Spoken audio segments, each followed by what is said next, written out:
เป็นคนจนทนทุกข์อยู่นา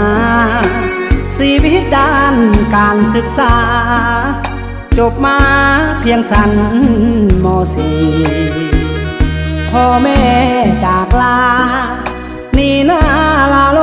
กจากนี้วันใสสุดซ้ำชีวิต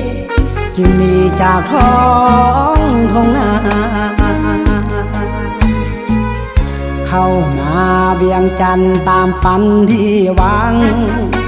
เมื่อนกพัดพาจากทางเลลังอยู่ในเมืองฟ้า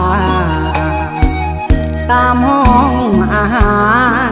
พักตะคารพอได้พักพาสัญจรเล่ร่อนไปมาเหมือนว่าคนเดินลง